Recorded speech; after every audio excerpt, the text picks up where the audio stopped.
What's going on, everybody? Kennybomb is in the building, and over the last few weeks, we've been talking about Kombat Pack 3 and the clues and hints that kind of allude to the fact that it might just be happening. But today, we're going to be taking a look at some red flags, because after the T1000 update, a few more of those popped up. And if I'm being honest with y'all, it doesn't look good. So we got to talk about it. But first, don't forget to drop a like on this video and smash that subscribe button, especially if you don't want to miss any updates on the future of Mortal Kombat 1. Now let's get into it.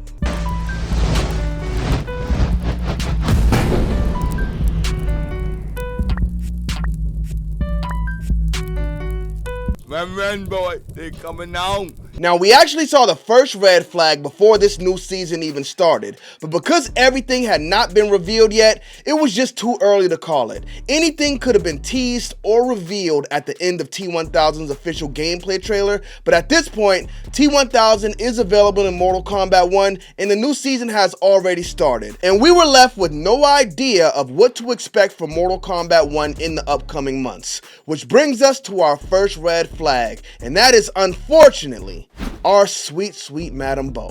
Now, a lot of us were here from the very beginning, so we know about the release pattern they went with when it came to DLC fighters in Kombat Pack 1. If we take a look back, in November, we got Omni-Man. Now, if I'm not mistaken, he was supposed to be released in October and he got pushed back. If I'm wrong about that, let me know in the comment section. But we also got Trimmer in November. To follow that up, this is kind of where things got back on track, because in December, we got Quan Chi. The next month, in January, we got Chameleon.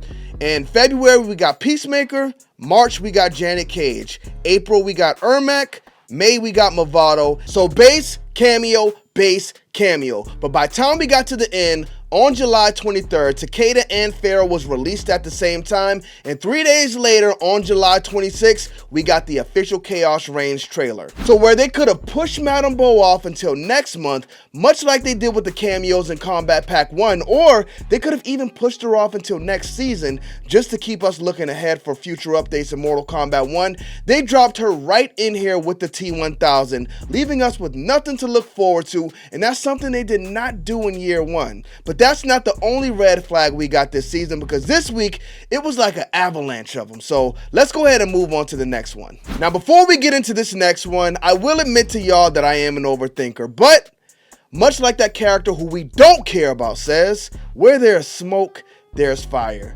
So before we got the official update with T1000 on Tuesday, we got something that we've been waiting for a long time. We got to see some characters from the Mortal Kombat 2 movie.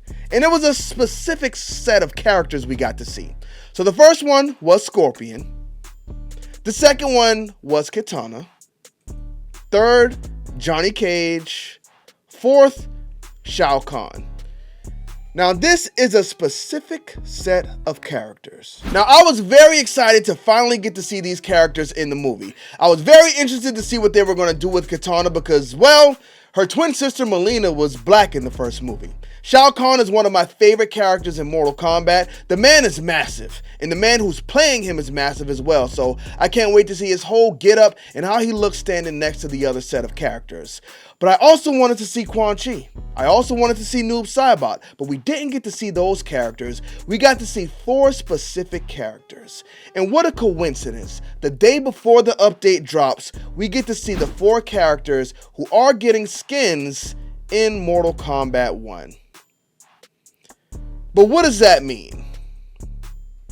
First, we gotta point out the fact that Ed Boon says, here is a sneak peek at the Mortal Kombat 2 movie skins in Mortal Kombat 1 coming later this year. Now, the movie comes out in October, so these skins presumably will drop around that time as well. They could drop a little bit before to build up some hype, but they could come out as late as October.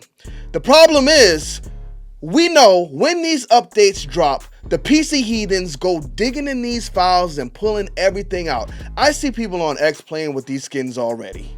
So one would assume these were revealed the day before because they knew the PC heathens would jump in the files and spoil everything. But here's where the red flag comes in, because if these are not coming out until later this year, again, presumably around release, which is in October, why are they in the game already?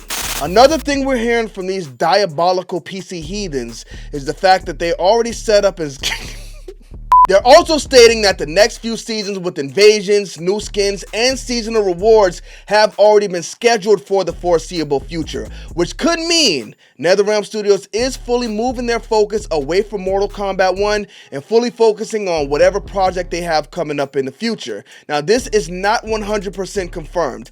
Just because everything is scheduled out does not mean they may not be working on some brand new characters that they can add into the game. And maybe that's good news. Maybe scheduling things out like this gives them more time to work on giving us at least a few more characters, which we'll talk about here in a minute. But let's go ahead and move on to our next red flag, and that was what happened with the Shrine this season. Now, as we saw previously, they were kind of, drip feeding this stuff to us, which I really don't have a problem with because I think drip feeding stuff really keeps people engaged with the game. But this season, they loaded the Shrine up with different skins and palettes that you may have missed in other seasons, and I don't know. While it's great to have everything and be able to actually use the Shrine, it just doesn't really look like a good sign to me. Because if you want to keep people engaged in playing the game, then unlockables really are the perfect way to do that. You could have put one of these skins and palettes like under each tower in Towers of Time, but instead, they just threw them in the Shrine like, you want something in the Shrine? Here you go. Have it all. So either they got some more skins and palettes tucked away that they're going to be revealing here in the future, or for those of y'all who like to unlock everything, things could get maxed out here pretty soon. We'll see where that goes. But the last thing I want to talk about here is something that I said was a positive sign before this season began, but it turns out that I wouldn't say it's negative, but it's definitely not the big positive I thought it was. So in the previous video where we were talking about clues for Kombat Pack 3, one thing I pointed out was this question mark, and a lot of you guys had already seen other people playing the game, and you said it was a character randomizer, but I carry hope in my heart. So I was hoping it was more than that.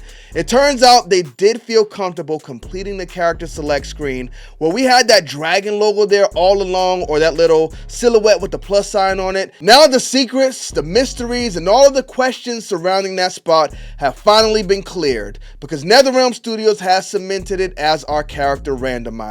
And I honestly don't think they're going to be replacing that with another character spot, because if they were, then they probably would have just left the dragon logo there. So based on some of these moves Netherrealm Studios has made, I don't think we're getting Kombat Pack 3. But there's still hope for more characters, because if you look here under Noob Saibot, there's an empty space. If you look here under T1000, there's an empty space. And empty spaces leave room for hope. So where we go with Mortal Kombat 1 from here will be very interesting to find out. I was hoping the big surprise was another story expansion, and we kept getting more story expansions until the next Mortal Kombat game release, but at this point, that looks very unlikely. I think we will be getting an Ultimate Edition, and with that Ultimate Edition, we could be getting our final 2 characters. We'll see how things play out. But what do y'all think? Let me know in the comment section. Thank y'all for tuning into this video. Don't forget to drop a like on it and smash that subscribe button if you have not already. Bomb Squad, let's get to that.